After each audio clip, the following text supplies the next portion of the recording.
I'm joined now by Muktar Mohammed, CEO of Finance with Muktar, to review some of this top stories in more detail. Great to have you again on the show with us this morning, Muktar. Thank you, Relax. Yeah, we're going to start with the story everybody's been talking about in Nigeria this week in the financial services space, the Cybersecurity Levy by CBN, which is part of this National Cybersecurity Act. 0.5%.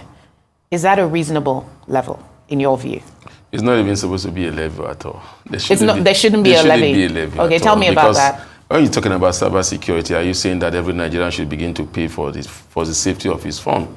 And even if they came out to say that, okay, it's to fight terrorism and banditry, so that means we are now paying to fight terrorism and banditry. So government is actually putting security in the hands of Nigeria. We should pay for our own security.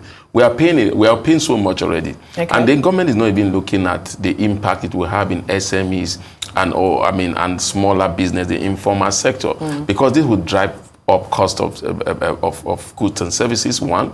Then again, the most talked about financial inclusion may just become a mirage, especially those in the rural area. So there's a lot involved in that. I wonder who, because I've tried to check globally whether there's anything like that. Well, I understand that there are a couple of African countries that do have some sort of levy attached to cybersecurity.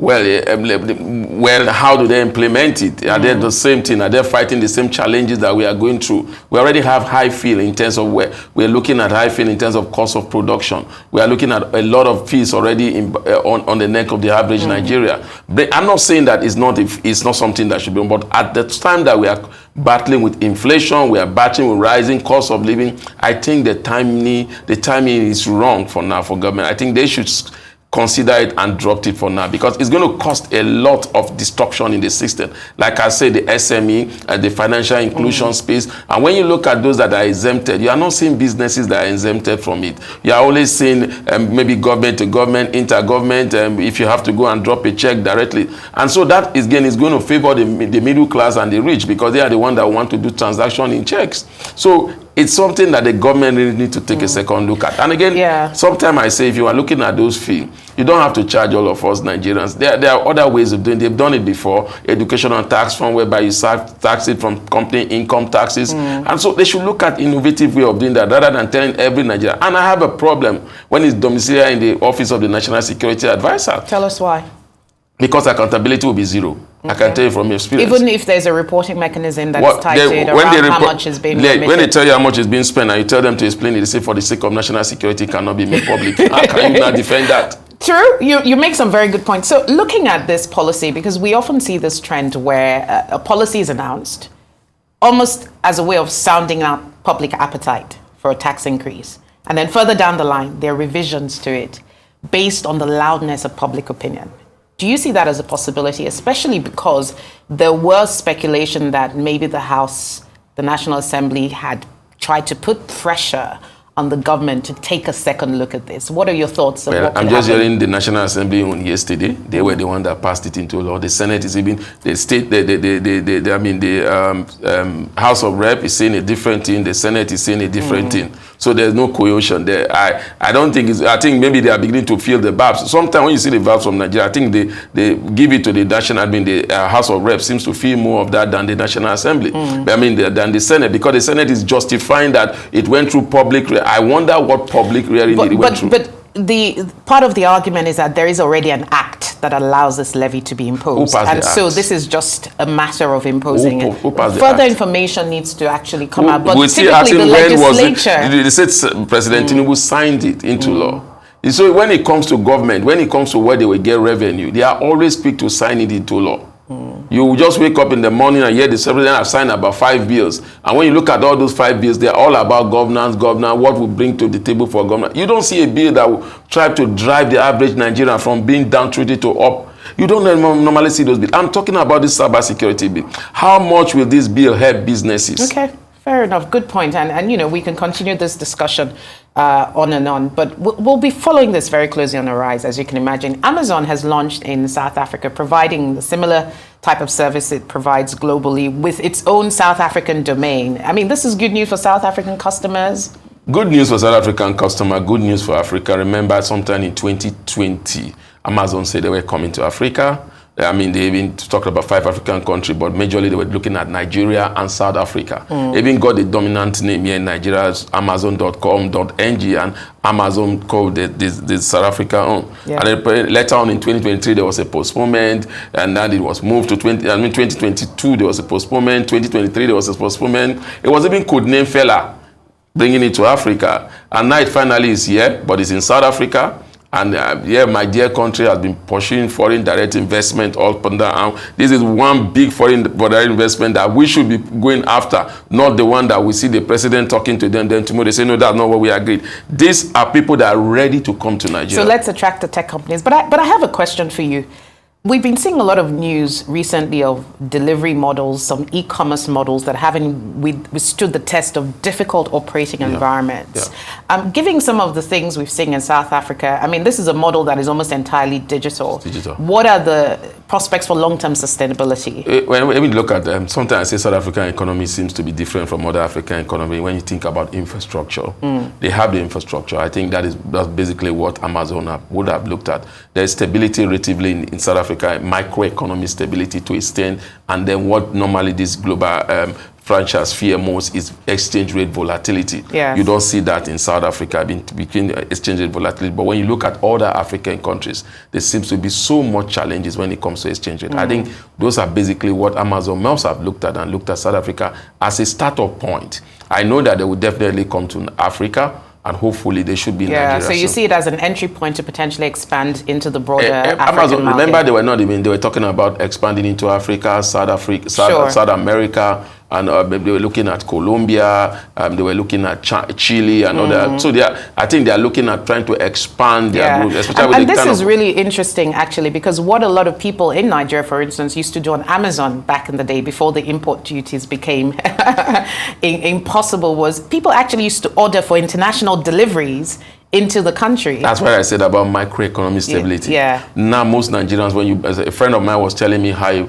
his brother got him an iPhone from the US, and it's stocked by custom. The charges they were even charging him to clear was way more expensive than the iPhone. So those are things that most of all these foreign direct investors looked at. So that's why I'm saying the microeconomy, especially the physical side, Nigeria need to take a second look there if they want to attract global players. Okay, India reserves rise for the first time in months. So it was interesting when I thought, why is Muktar picking this story? What's so interesting about this story? I just want to see whereby you look at, when you look at that figure, why I picked this, you realize that India is actually looking at their tech space, and also their exporting of intellectual properties. Those are the ones they have a special, like what Nigeria is trying to develop now, a diaspora fund. So most of this, because of 2020, the advert of COVID, they weren't having the kind of remittance they were having. Yeah. Now, because the economy is a little bit settled down, and most of them are beginning to have those remittances. And when you look at the tech giants, you realize the Indian seems to be the one driving those space. So why I'm choosing it is just because I've heard that it's a lesson to us as an African country, and especially my country, Nigeria, to begin to look at people in the diaspora and come up with product rather than challenging how much you have to exchange to go and school in America or in the UK, like what we're made to believe. So we need to begin to, it's not just all about bringing in our solid minerals, our oil and gas. We begin to look at our manpower, what can human capital, what can they actually be able to bring into the, at a time like sometime in 2018, remittance from the diaspora was more than the price, the revenue we got from crude oil. At the time, I think sometime 2018 or 2017, before the advent of COVID. So we need to begin to look at, in as much as you want to attract foreign direct investors, you want to attract portful investors, they are not going to be here for the long haul. But when you get your own citizens trying to invest in your own economy, they seem to be here for the long haul, especially knowing fully well that after so much time they always think of it's time to come home. Indeed, and it's very interesting. You know, when I was doing the maths in my head, the level of Indian reserves is $642 billion. India's population is about 1.2 billion. So we're looking at a level of reserves, foreign reserves, that's half the size of the population. And if we assume that's a global benchmark, and then we look at Nigeria here with a population of 200 million and reserves is 33 billion, you can start to see that we have so much more room to attract FX through longer term sustainable sources. And of course, the diaspora and human capital side of it is absolutely key. So thanks for that. We have time for maybe one or two more stories. Airtel posted an $89 million loss on the back of the Ethiopian operations, but growth in earnings for the Pan-African telecoms multinational. Yeah, a lot of people will look at it and say, Airtel Africa, over the weekend, they came up that they are going to pay dividend despite these huge losses. And they will say, what happened to the other tech giant that did the same huge losses? And they say, no, we are not paying dividend. But you need to look at this Airtel Africa. Yes. So what they suffer, even though Nigeria is one of their largest market, they were able to also see in other market that they had a little bit of growth. And so they are able to pay dividend. Remember that they have also paid a dividend of interim dividend of about $2.38. And now they are saying they are proposing a final dividend of $3.27, paying a dividend of over $13 billion. But again, you look at their shareholding structure, you realize they did some share buyback. Almost 7 million shares of Airtel Africa was bought back. So what we have in here is about 3 million. So people look at it, what's the challenge? The challenge is that they diversify. So what they lost in Nigeria, they were able to gain. And I think their earning per share retained earning was very huge, so they were able to go into their retained earning. And when you look at the first quarter, they seem to be very positive that they will come out of the wood, because at the time this result was presented, the losses you've seen was an an exchange rate of 1,600 or 1,700. Presently now, well, you could say they're looking at first quarter at 1,300, even if it's going to about 1,500 now. So there's still room for more profit for those shareholders or investors that will be looking at long-term investment in Airtel Africa. And the CEO of Airtel Africa, Mr. Segun Ogunsanya, did talk to Arise yesterday, I think on Global Business Report, where he did mention the FX losses in Nigeria, but he also mentioned Malawi. So Nigeria is not the only country that's giving them problems in that regard. Definitely. Nigeria is not the only country, but when you look at the volume in terms of losses they suffered in Nigeria is huge. Indeed, Telecoms has really been in the news, because if you watched the top of my program, I talked about Safaricom, we're talking about the telecoms tax. Here in Nigeria, the Association of Licensed Telecom Operators are getting a bit nervous around this proposed tariff, whether the tariff increase will happen. It's for me, it's hypocrisy. Okay. When government seems to want to increase their own revenue, and you're telling the private sector, you can't increase your revenue. When you are now, government is saying, we are increasing tariff because of FX, challenges in the power sector, and then other multinationals that are in Nigeria driving business and say, want to increase price. Government will say, no, we take them to the tribunal. They shouldn't increase. That for me, that's an interesting perspective, actually, because the telecoms tariff in Nigeria have been at the same, there hasn't been revisions for over a decade. And again, government is not trying. You see, they will justify the increment in tariff very soon. The government will come up. Remember, the World Bank is telling them they can attract $750 million, but the condition is that there must be communication taxes. You will see at that time when government wants to attack, government will not talk anything you're again. on a roll this morning. Exactly. No, but I see how you join the dots, because it's almost the kind of, let's have a level playing field across the board. And if you're in loan negotiations that require you to increase your tariffs, then it puts you as a government in a bind if you don't want a tariff increase for the government sector. You are taxing me and you are telling me I cannot tax. Definitely, I want to tax to pass it to your consumer. And who are the consumer? Your citizens. Who are going to suffer? Your citizens. So it's better you government begin to think about how to cut your own revenue. Because what I've seen in Nigerian government is that Nigerian government do not think as revenue as a means to grow their economy. They are always thinking as revenue only for revenue's sake. They are not saying, can we look at taxes to grow our economy rather than taxes to just add to our revenue? Yes, and it must be said that there's the broader operating environment for the telecoms company, because that would then help in the long term. This is the only stable foreign direct investors we have had for a very long time.